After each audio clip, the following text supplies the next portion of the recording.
Not certain that anyone does know. No one has explained it. But after reviewing the previously withheld video evidence, we can tell you with certainty that Officer Sicknick was not beaten to death by Trump voters out of the Capitol. The tape shows very clearly Brian Sicknick walking through the building in apparent health after the media told us for 2 years that he had been murdered. We're living through one of those clarifying moments, which actually we're thankful for, where we're learning exactly who the liars are. On Monday, we showed you unreleased videotape from January 6th.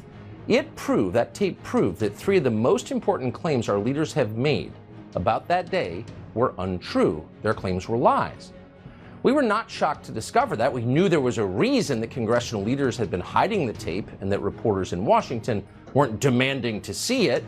They were lying to us, obviously. That's why you hide things.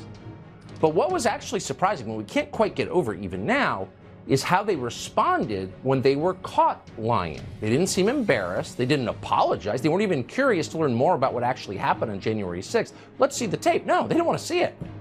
They exploded in rage. And then, as liars tend to do, they doubled down. They told the same lies they've been caught telling, but with even greater aggression this time. Who acts like that? Well, sociopaths do.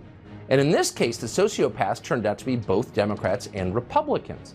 The commitment to lying in Washington is far deeper and more bipartisan, even than we realize when we follow this stuff for a living. Now, you sometimes hear people say that the whole partisan system is an illusion, and that underneath the manufactured debates, the leaders on both sides are in fact secretly united in a common love of money and power, and the deception required to get them. And honestly, we could never really bring ourselves to believe that. It's just too dark. But now we do believe it because we have seen it. Consider the death of police officer Brian Sicknick. Now, we still don't know exactly how Officer Sicknick died. We're not certain that anyone does know. No one has explained it. But after reviewing the previously withheld video evidence, we can tell you with certainty that Officer Sicknick was not beaten to death by Trump voters at the Capitol. The tape shows very clearly Brian Sicknick walking through the building in apparent health after the media told us for 2 years that he had been murdered. So they were wrong about that. Okay, they got caught. Here's the interesting thing, they won't admit it. Liz Cheney's tweet is still on Twitter tonight. Officer Sicknick was killed defending our Capitol from the violent mob on January 6th. No correction. Anderson Cooper of CNN still has not apologized. Quote, Officer Brian Sicknick died after being hit in the head with a fire extinguisher during the fight, he told us. Those are lies. So why not just admit it and move on? But they won't. In fact, this week, the White House trotted out both the press secretary and Joe Biden's attorney general, the attorney general of the United States, to claim not just that Brian Sicknick was actually murdered by Republicans at the Capitol, but that other officers were murdered too. It's almost beyond belief. Watch this. The rage of bipartisan lawmakers, you heard them all yesterday, you guys reported on it, who have condemned this false depiction of the unprecedented violent attack on our Constitution and the rule of law, which cost police officers their lives. It was a violent attack on a fundamental tenet of American democracy, that power is peacefully transferred from one administration to another. Over 100 officers were assaulted on that day. 5 officers died. 5 officers died on that day. Now, that's just not some guy on Twitter. That's the Attorney General of the United States. That's a man whose honesty is central to his job. If you had a choice between IQ and integrity in an Attorney General, of course you would go with integrity because it's essential.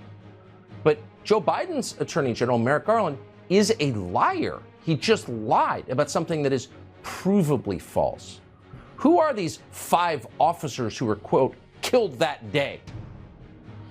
Notice he didn't tell you. No one ever tells you. No one ever shows you their autopsies. They don't want any detail. They just want the slogan. Now, they're counting Brian Sicknick. That's a lie. But who are the other 4? Well, those are 4 officers who killed themselves after January 6th, in some cases long after January 6th.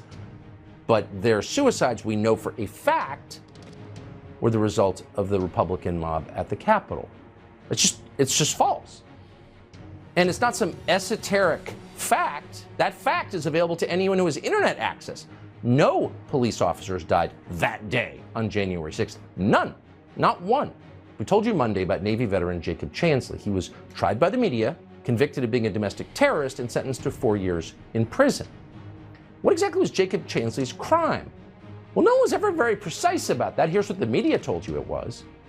In his horned helmet, fur pelts, and face paint, Jacob Chansley became known as the QAnon Shaman.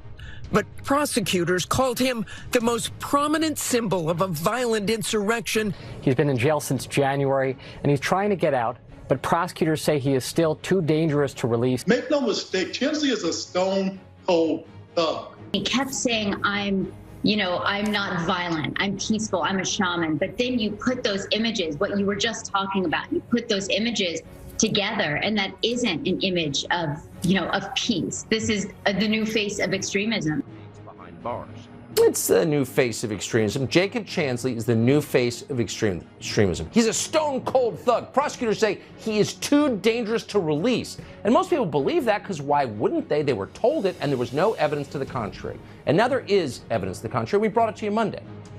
The video that we reviewed at great length over 3 weeks showed with precision what Jacob Chansley actually did inside the Capitol. And here's what it looks like once again.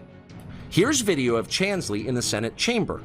Capitol police officers take him to multiple entrances and even try to open locked doors for him.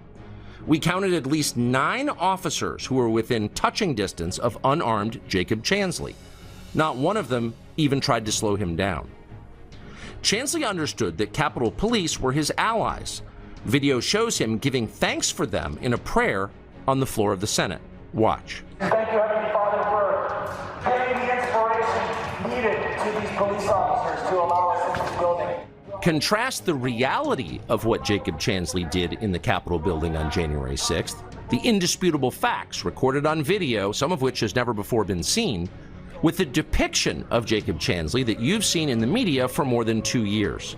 He's a terrorist, they said. He should be killed. Shoot him. Yeah. Shoot him. Like, you burst into the United States, if he was dressed like bin Laden, would you have shot him? Shoot him. Shoot him. It makes you wonder, who are the violent extremists here?